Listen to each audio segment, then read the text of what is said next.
What's up, my remakers? It's your girl Daviana, and we are back with another video. And this is going to be a little different. I don't think I ever did a story time. And as you guys can tell by the title, everything that glitter isn't always gold.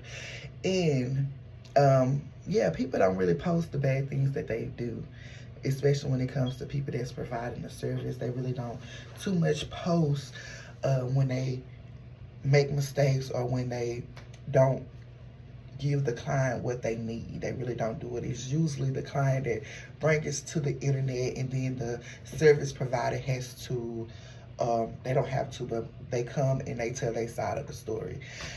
Being a seamstress for many, many years, I probably have about 5 or 6 orders to where I wasn't able to complete it, or I wasn't able to give my clients what they needed, and I had to issue a refund.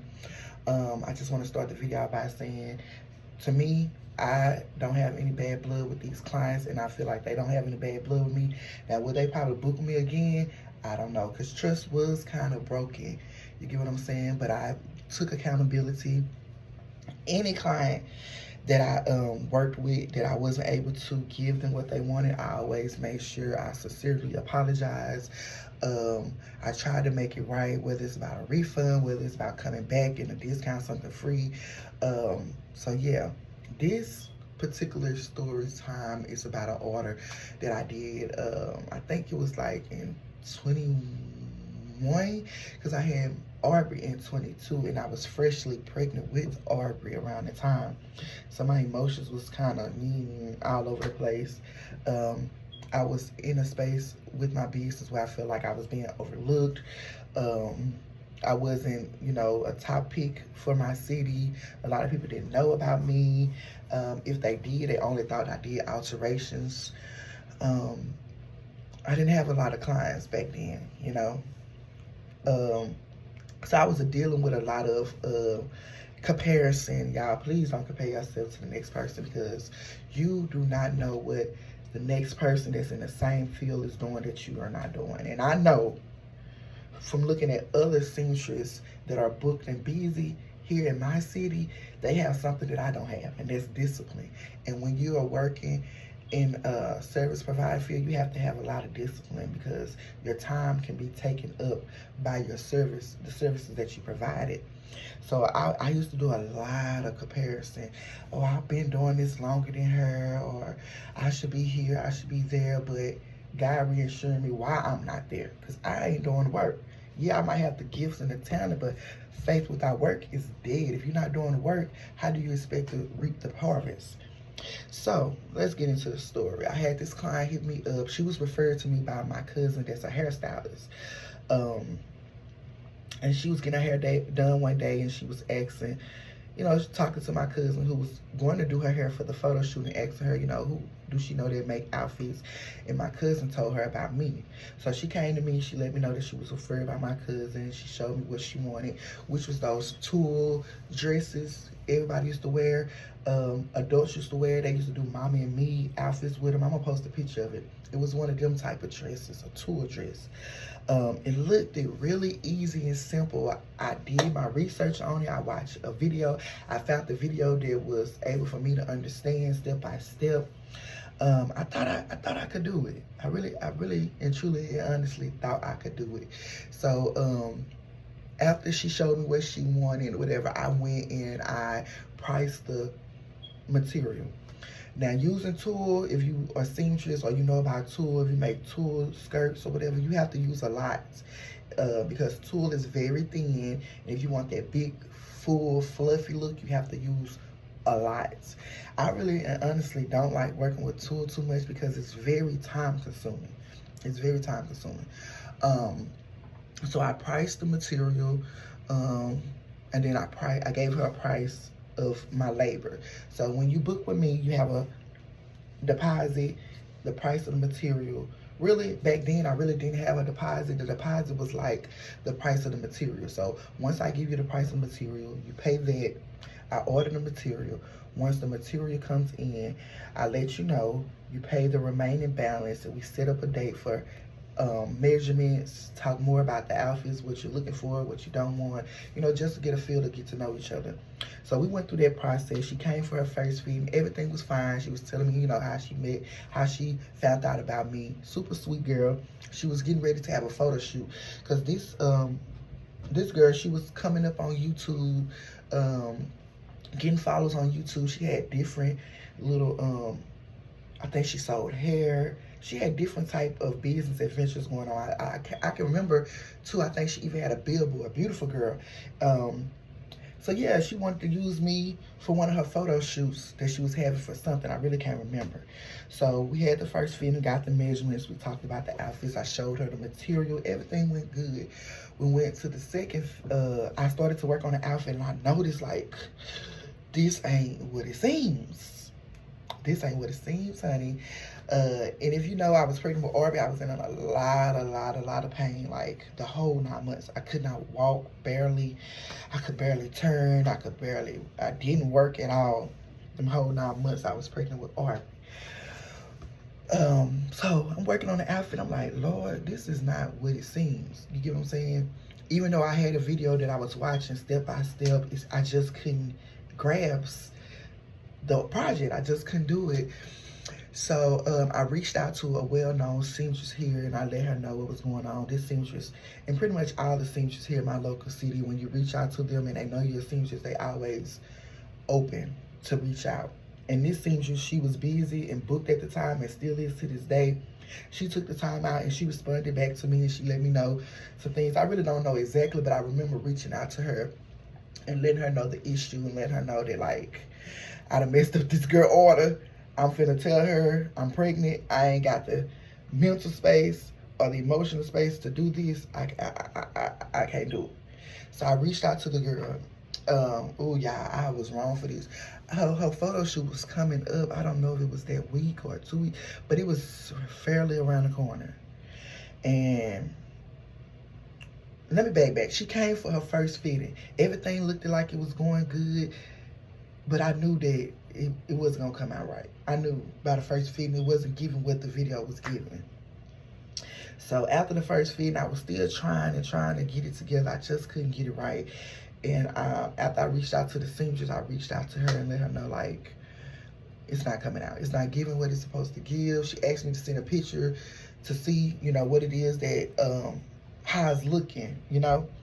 I sent her a picture and she's like, oh yeah, this. You know, it's telling me different stuff or whatever. So I was still trying, but I just couldn't do it. And I let her know, I was like, I can't give you what you want. I apologize. I'm sorry about this. I can give you a refund. I was telling her that I would give her a refund on the labor, you know, me doing the, making the outfit. But I was like, you know, the refund for the fabric and all that, I don't think I'll be able to do that. And she voiced her opinion, as she should have, and she was like, I feel like I should get a 100% refund. There's nothing that I can do with the fabric. You wasn't able to give me what I wanted, so she lost out of the money. So I was like, you know what, you're right. I'm gonna give you your refund for your material, and I'm gonna give you your refund for your labor. I did let her know because I wasn't working at the time and we was just living on one income, and she was like my only order at that time. No lie, she was like my only order at that time. I didn't really have no orders like that. So I let her know my situation. I will pay you back. I don't have a job. I don't be booked busy like, you know, like that. And she was very understanding. She was very understanding. I let her know that I would pay her when I get the money, and I made sure I paid her all her money back because she deserved all her money because I wasn't able to give her what she wanted. I apologized. I took accountability. I let her know that I was sorry, y'all. After that, I cried and I cried and I cried and I cried and I cried and I cried. When I used to mess up on orders, I would cry like it would take a mental toll on me. I used to have to take a break. And after that, I took a break. I didn't want to sew anymore. I kind of lost my love for it. I was very, very, very discouraged. Not only because I couldn't give her what she wanted, because I knew I was a part of a reason why maybe her day didn't go the way that she planned for it to go. And that'd be my That be my biggest thing when I have had those orders where I wasn't able to get my clients what they wanted, is being a roadblock in their day. Because somebody coming to get something custom made is not just for any little thing. It's for a reason. They spending money. They want stuff to look a certain way. They want to feel beautiful. They want to, execute whatever it is that they're doing. So when they come and get something custom made, they know they're going to have to spend a little extra money than going to get something out of the store. So I was really discouraged, like, dang, man, I'm a part of the reason why this girl day might not have to go well. She had to get up and go try to rush and find her something. So that took a lot on me. Like, it really, really, it was a lot on me, y'all. A lot. I was pregnant. I was emotional. I was just very discouraged. I felt like I wasn't good enough. I wasn't worthy enough. Yeah, that wasn't a good feeling. None of them are a good feeling, but that one was kind of like my first order that I actually wasn't able to give my client what they wanted. After that, I did see her here and there on the internet. I haven't seen her in a little minute on the internet.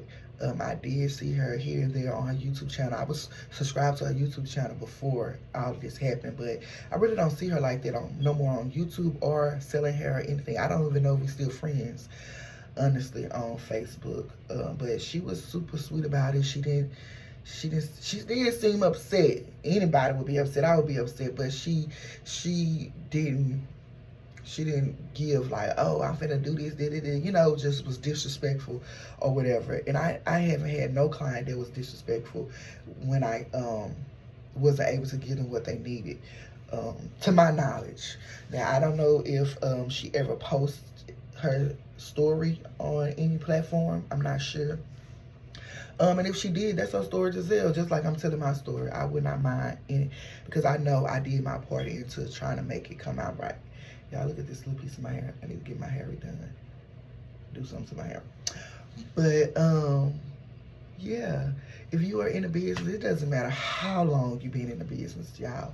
It really doesn't matter. You're going to come up on some days where you fall short. You're going to come up on some things to where you're not able to give your client what they need, but don't take that as if you're not in the right field or you're not walking in your purpose. Everything has a lesson, and God is not only teaching you, but it might be teaching a client something too that you don't know.